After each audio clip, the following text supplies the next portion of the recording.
Hey, real quick, before you eat, the most important thing to do is to activate yourself earlier in the morning. Some teams, like Indies, have hired team psychologists to help players deal with the stress. There's stereotypes that go along with the sport of, I grind, I play hour upon hour upon hour upon hour, I put in 12-hour days, and so there's this badge of honor in esports that if I grind more, I'm going to get better. Their brains are constantly churning. You can see the stress in their face and in their eyes. And so what we're trying to do is avoid that burnout, avoid that 2-year career that the player plays and makes a decent amount of money for those 2 years, but then goes from that to nothing. It seems as though the lifespan for esports athletes is brief. Is that accurate in your view? Is there anything to be done about that? I don't know if there's a real answer to that yet. I think it's too early days. You know, remember that this is just the first generations coming up. The unknowns seem to be the biggest hurdle in plotting a plan ahead. What are some of the other challenges over the next half decade? I think we're prepared to scale up fairly quickly, and I think there are a lot of other people in the ecosphere that are prepared to scale up quickly as well. I think the danger comes when you don't do it in a responsible and sustainable way.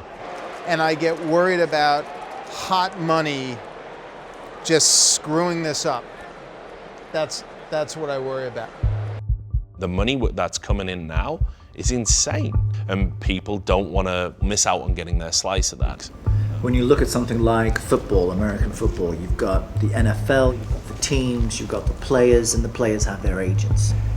For esports, which entity has the real and true power? It's the developers. They make the game, and a game is viewed as intellectual property.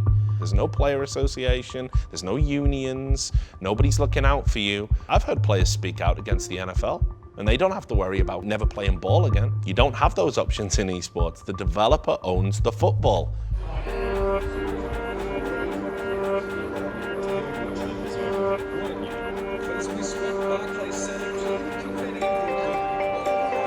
In addition to his grueling schedule for the LA Valiant, Indy was tapped to play on Team USA in a global tournament, the Overwatch World Cup. Some noise if you're ready for some Overwatch tonight.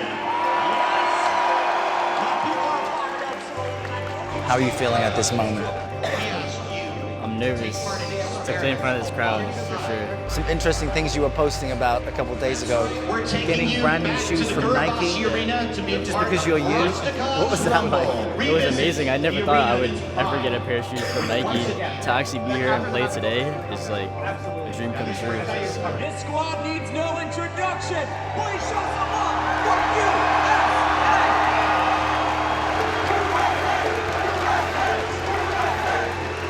I think we know who the hometown crowd is cheering for, Zoe. Oh, and all the gameplay takes place here, center stage.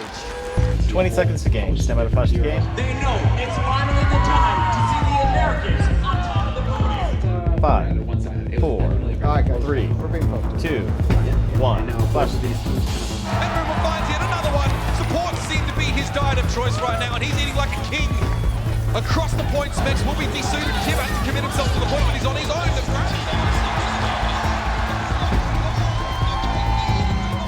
Release your score and score. Another drop down will be from Fusions. He switched over to Wrecking Ball. A lot of health, a lot of mobility, but it's going to be tough for him to retake control of the point, and as soon as he leaves it, that one is done. By the end of the first game, the US team was winning. But this is a best-of-5 elimination match.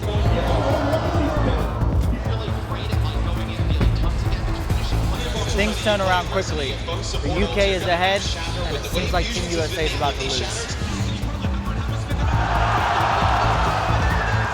there was any time, it was right there! And the United Kingdom complete the upset we never thought we'd see! It's game one, and the USA are out of the Overwatch World. Will definitely be held aloft now. So much expectation on this USA roster, so much raw talent. For the billions of gamers across the globe, the rise of esports is a hard-fought dream come true. I've always been someone who goes out and says, like, yeah, sometimes it sucks because of all these drawbacks, but at the end of the day, it's definitely worth it, and I'm living a dream for a lot of people. Where is that determination to be the best coming from? I don't know, I'm just getting started. Just getting started. But fortune and glory comes at a cost that is still not fully known. We're the guinea pigs of this new sort of phase of sports that's gonna go across the entire nation eventually. It's kind of fun to be sitting in the driver's seat. In esports, you can literally jump from being in a bedroom into being a six-figure salary, in the spotlight, on stage, 3 months later, and some of them are just wholly unprepared. I don't think I'm being unduly conservative in saying there's something here that matters, and you could really screw it up. I love this business, I love this industry, but somebody has to talk about what's wrong with it. I took them with me. So yes, the match day shoes. This is, I'll probably, as time goes on, just start collecting more shoes or whatever else I'm interested in. Like hopefully that's the beginning of your collection right there, right? Yeah. It's my job and it's my life, so it's a profession and it's how I make money. So I have to put my 110 into this at all times. You know, I'm not just playing a game for fun anymore.